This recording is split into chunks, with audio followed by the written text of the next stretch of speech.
الحمد للہ رب العالمین والصلاة والسلام علی سید المرسلین اما بعد فاعوذ باللہ من الشیطان الرجیم بسم اللہ الرحمن الرحیم۔ ہم پڑھ رہے ہیں اسلام کی بنیادی باتیں پارٹ 2۔ آج ہم پڑھنے جا رہے ہیں ناخن کاٹنے کا اسلامی طریقہ۔ جمعہ کے دن ناخن کاٹنا مستحب ہے۔ اگر زیادہ بڑھ گئے ہوں تو جمعہ کا انتظار نہ کیجیے۔ صدرۃ الشریعہ بدرۃ الطریقہ مولانا امجد علی اعظمی علیہ رحمۃ اللہ کبھی فرماتے ہیں کہ منقول ہے جو جمعہ کے روز ناخن ترشوائے یعنی کاٹے، اللہ عز و جل اس کو دوسرے جمعے تک بلاؤں سے محفوظ رکھے گا، اور 3 دن زائد یعنی 10 دن تک۔ ایک روایت میں یہ بھی ہے کہ جو جمعہ کے دن ناخن ترشوائے یعنی کاٹے تو رحمت آئے گی اور گناہ جائیں گے۔ ہاتھوں کے ناخن کاٹنے کا طریقہ یہ ہے کہ پہلے سیدھے ہاتھ کی شہادت کی انگلی سے شروع کر کے ترتیب وار چنگلیاں یعنی چھوٹی انگلی سمیت ناخن کاٹے جائیں، مگر انگوٹھا چھوڑ دیجیے۔ اب الٹے ہاتھ کی چنگلیاں یعنی چھوٹی انگلی سے شروع کر کے ترتیب وار انگوٹھے سمیت ناخن کاٹ لیجیے۔ اب آخر میں سیدھے ہاتھ کے انگوٹھے کا ناخن کاٹا جائے۔ پاؤں کے ناخن کاٹنے کی کوئی ترتیب منقول نہیں۔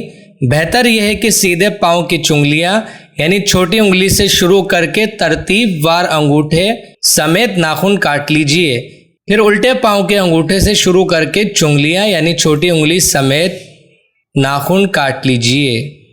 دانت سے ناخن کاٹنا مکروہ ہے اور اس سے برس یعنی کوڑ کے مرض کا اندیشہ ہے۔ ناخن کاٹنے کے بعد ان کو دفن کر دیجیے، اور اگر ان کو پھینک دیں تو بھی حرج نہیں۔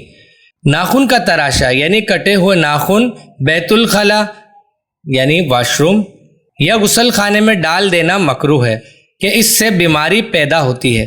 بدھ کے دن ناخن نہیں کاٹنے چاہیے کہ برس یعنی کوڑ ہو جانے کا اندیشہ ہے۔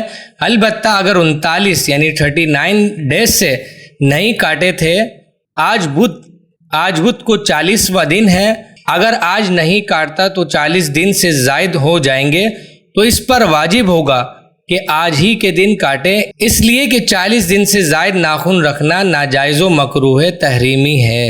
صبر و تحمل کی اعلیٰ مثال حجت الاسلام حضرت سیدنا امام محمد غزالی علیہ رحمۃ اللہ الوالی نقل فرماتے ہیں، کسی شخص نے امیر المؤمنین سیدنا عمر بن عبد العزیز علیہ رحمۃ اللہ العزیز سے سخت کلامی کی۔ آپ نے سر جھکا لیا اور فرمایا، کیا تم یہ چاہتے ہو کہ مجھے غصہ آ جائے اور شیطان مجھے تکبر اور حکومت کے غرور میں مبتلا کرے اور تم کو ظلم کا نشانہ بناؤ، اور بروز قیامت تم مجھ سے اس کا بدلہ لو؟ مجھ سے یہ ہرگز نہیں ہوگا۔ یہ فرما کر آپ خاموش ہو گئے۔ تو اسی کے ساتھ آج کا یہ لیسن کمپلیٹ ہوا۔ ملتے ہیں ایک نیکسٹ ویڈیو کے ساتھ۔ ویڈیو اچھی لگی تو پلیز قرآن ٹیچر چینل کو سبسکرائب ضرور کریں۔ السلام علیکم ورحمۃ اللہ وبرکاتہ۔